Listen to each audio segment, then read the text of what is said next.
नमस्कार. आपण पाहत आहात न्यूज स्टेशन सन मराठी. पंजाब येथे अटकेत असलेला महाराष्ट्र केसरी पैलवान सिकंदर शेख याला जामीन मंजूर झाला असून लवकरच तो निर्दोष देखील सुटेल असा विश्वास हिंदकेसरी पैलवान संतोष वेताळ यांनी व्यक्त केला आहे. तसेच कुस्तीमध्ये कुणीही राजकारण आणू नये अशी अपेक्षा देखील त्यांनी व्यक्त केली आहे. मी जी कराडला पत्रकार परिषद घेतली, प्रथमतः मी माझ्या पत्रकार मित्रांचं पहिल्यांदा मनापासून आभार मानतो महाराष्ट्रातल्या कुस्तीच्या वतीनं. कारण आभार मानायचं कारण एवढंच की सिकंदर शेख वरती गुन्हा दाखल झाल्यानंतर फक्त त्याला देशद्रोहीच करायचा राहिला होता. फक्त प्रसार माध्यम असतील किंवा कोर्ट असेल किंवा जे पोलीस खातं चौकशी करत होतं की देशद्रोहीच्या उद्देशानंच करत होतं. ही गोष्ट माझ्या लक्षात आली की कुठेतरी चुकतं नाही, पैलवान म्हणून आता पुढे गेलं पाहिजे.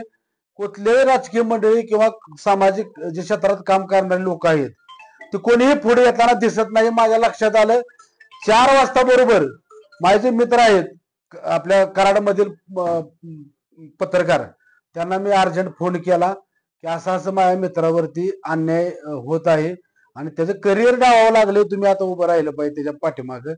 त्यानुसार त्याने अर्जंट कराडमध्ये पत्रकार परिषद लावली आणि त्याचा फायदा असा झाला की सिकंदर शेखला जामीन मिळाय सोपं झालं. मी 2-3 गोष्टी या पत्रकार परिषदेमध्ये मांडल्या की सिकंदर शेख हा वर्षाला 5 कोटी रुपये मिळवतो. तो आर्मीमध्ये हवालदार या पदावरती होता 3 वर्ष. त्याला कायदा आणि शस्त्र या दोन्ही गोष्टीविषयी चांगलं ज्ञान आहे. आणि अजून एक गोष्ट मांडली की त्याला रोज 3 लाखापासून 15 लाखापर्यंत बक्षीस मिळतं, तर त्याला शस्त्र विकायची गरज काय.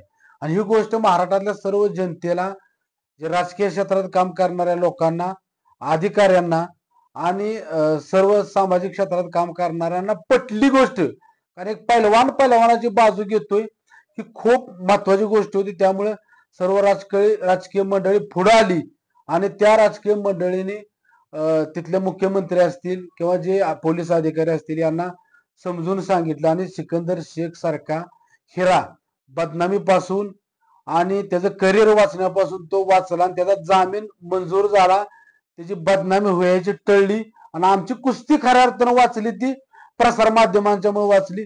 म्हणून मी या महाराष्ट्रातील आणि कराड तालुका सातारा जिल्ह्यातील सर्व पत्रकार बंधूंचं कुस्ती क्षेत्राच्या वतीनं मनापासून आभार मानतो.